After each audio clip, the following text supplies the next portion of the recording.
सर्वप्रथम माँ शारदे के श्री चरणों में सादर नमन करती हूँ। परम पूज्य गौरी श्री स्वामी श्री दत्त शरणानंद जी महाराज के श्री चरणों में वंदन करती हूँ। श्री ब्रह्म कन्या विद्यापीठ की धन्य धरा पर पधारी सभी भक्तों को सादर प्रणाम करती हूँ, वंदन करती हूँ, अभिनंदन करती हूँ। मैं आप सभी को धन्यवाद देना चाहती हूँ कि आप सभी ने मुझे इस मंच पर आने का अवसर प्रदान किया। मैं गुरुदेव से आज्ञा लेते हुए आप सभी के समक्ष अपने दो विचार साझा करना चाहूँगी कि जिंदगी मिली है तो कुछ करके दिखाओ, कि जिंदगी मिली है तो कुछ करके दिखाओ। वक्त अगर खराब है तो उसे बदल के दिखाओ। मित्र वही जो भीड़ में खोने ना दे और लक्ष्य वही जो रात में सोने ना दे। जिसकी गति और मति सत्य की होती है उनका रथ आज भी श्री कृष्ण चलाते हैं। जिन खेतों में बारिश नहीं होती वहाँ की फसलें खराब हो जाती हैं, और जिन घरों में धर्म संस्कार नहीं होते वहाँ की नस्लें खराब हो जाती हैं। हमारे जीवन में 7 सुख होते हैं, और वो 7 सुख कौन कौन से होते हैं? हाँ, पहला सुख निरोगी काया, दूसरा सुख घर में माया, तीसरा सुख कुलवंती नारी, चौथा सुख पुत्र हो आज्ञाकारी, पांचवा सुख स्वदेश में वासा, छठवां सुख राजोपासा, सातवां सुख संतोषी जीवन। ऐसा हो तो धन्य हो जीवन। आवत ही हर्षय नहीं, आवत ही हर्षय नहीं, नैनन नहीं से कि तुलसी तहाँ न जाए कंचन बरसे में। कि जिस स्थान या जिस घर में आपके जाने से लोग खुश ना होते हो, उन लोगों की आंखों में आपके प्रति प्रेम आना इसलिए हो तो वहाँ में कभी जाना नहीं चाहिए, चाहे वह धन की वर्षा क्यों न होती है।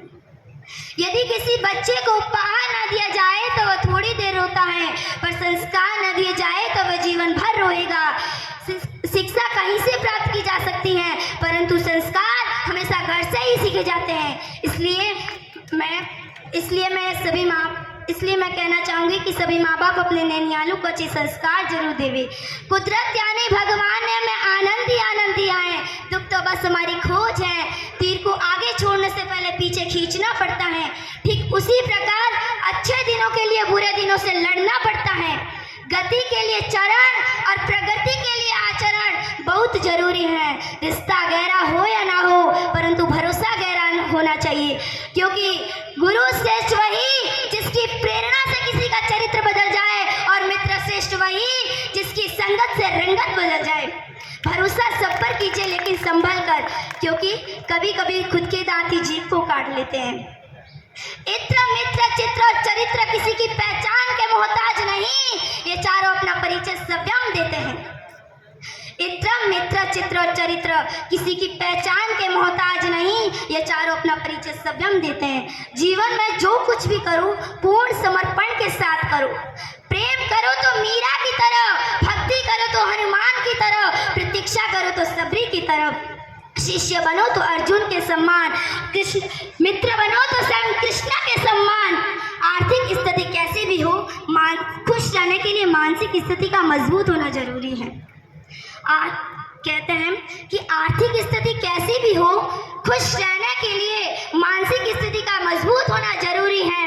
रावण जब मृत्यु की सैया पर था तब उसने श्री राम जी से बहुत ही अच्छी बात कही थी कि मैं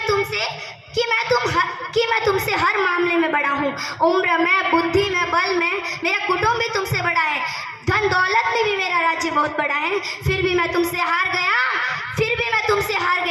क्यों जानते हो क्यों?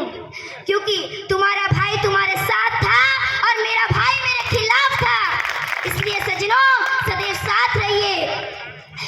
जब प्रेम बटा तो लिख गई रामायण, और जब संपत्ति बटी तो लिख गई महाभारत। इसलिए सजनों सदैव साथ रहिए। अपने भाइयों को कहना चाहती हूँ, अपने समाज के भाइयों को कहना चाहती हूँ कि भाई भाई प्रेम से रहना घर में। इस समय सबसे अधिक झगड़े भाइयों के होते हैं। पता नहीं क्यों झगड़ते हैं। एक ही माँ की कोख से जन्म लिया और संपत्ति के बंटवारे के लिए इतना झगड़ते हैं। एक दूसरे का मुंह तक नहीं देखते हैं। अरे जब विपत्ति आएगी तो भाई काम आएगा, दूसरा कोई काम नहीं आएगा। इसलिए भाई भाई हमेशा घर में प्रेम से रहिए। इसलिए मैं कहना चाहूँगी कि अरे कबीरा जब हम पैदा हुए तब जग हंसे और हम रोए, ऐसी करनी कर चलो कि हम तो हंसे और जग रोए। मैं अंत में अपनी वाणी को विराम देते हुए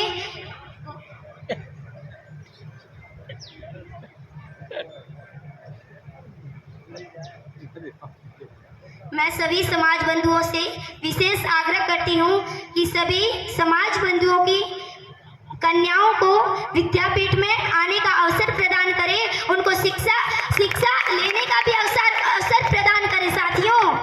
और मैं अंत में अपनी वाणी को विराम देते हुए गौ माता की गोचर भूमि के लिए कहना चाहूंगी कि जिस व्यक्ति ने गोचर पर गौ माता की भूमि पर कब्जा किया है, उसकी दृष्टि अगर भोजन पर पड़ जाए तो वह भोजन जहर हो जाता है। वो जल्लाद से भी ज्यादा गिरा हुआ है। उसके घर का पानी नहीं पीना चाहिए, उसका मुख नहीं देखना चाहिए, उससे व्यवहार नहीं करना चाहिए। जिस किसी ने भी गोचर पर गौ माता की भूमि पर कब्जा किया है, उसका कल्याण कभी नहीं हो सकता और उसके पूरे परिवार का सर्वनाश हो जाएगा और उसकी बर्बादी तय है। तो ये सुन लो।